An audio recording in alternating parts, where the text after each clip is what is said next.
రా, దమ్ము ధైర్యం ఉంటే రా, నేనుండా పొద్దుటూరులోనే, మా ఇంట్లోనే ఉండా. లెటర్లో ఇంటికి వచ్చి చంపుతామంటావా? చెప్తానా చూడు, నాకేదన్నా జరిగితే ఈ ప్రెస్ మీట్లోనే రికార్డే ఉంటుంది.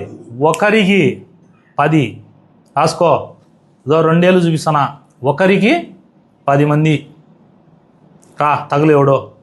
లెటర్లకు భయపడవన్నా నేను జైలుకు భయపడలే, పోలీసు వాళ్ళ దెబ్బలకు భయపడలే. రెండోది, చంపుతామంటేనే ధైర్యంగా 2019 నుంచి 24 వరకు తెలుగుదేశం పార్టీ కష్టకాలంలో ఉన్నప్పుడు పార్టీ ఇక్కడ ఎవరే కానీ జెండా పట్టుకునే నాదుడు లేని రోజే ధైర్యంగా పట్టుకునే జెండా నేను. నీ అటాటోని ఉడత ఊపులకు భయపడతానా నేను? ఈ లెటర్ వెనకాల ఎవరున్నారనేది అడిషనల్ ఎస్పీ గారికి ఫిర్యాదు చేసిన.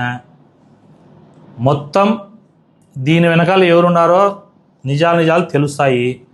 నాకు తెలియక అడుగుతా, ఎమ్మెల్యే పదవి ప్రజలు పెట్టిన భిక్ష. ప్రజలు నిన్ను సేవకుడిగా ప్రజలకు సేవ చేసేదానికోసం ఇచ్చిన పదవి అది. ఆ పదవికి ఏం ఈడ కొమ్ములు రావు, ఈడొకటి కొమ్ములు రావు.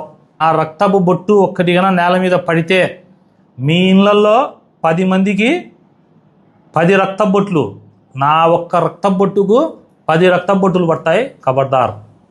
ఈ లెటర్ రాసిన లుచ్చాగానికి చెప్తానా, మళ్ళా లాస్ట్ అండ్ ఫైనల్గా చెప్తానా, నీకు ధైర్యం ఉంటే దమ్ముంటే మొగోనివైతే ఇంకా సవాల్ చేస్తాడా, డైరెక్ట్ ఎవడో చెప్పు, లేదా డైరెక్ట్ పెట్టు, నేను చిరునవ్వుతో స్వీకరిస్తా విమర్శను, పెట్టు.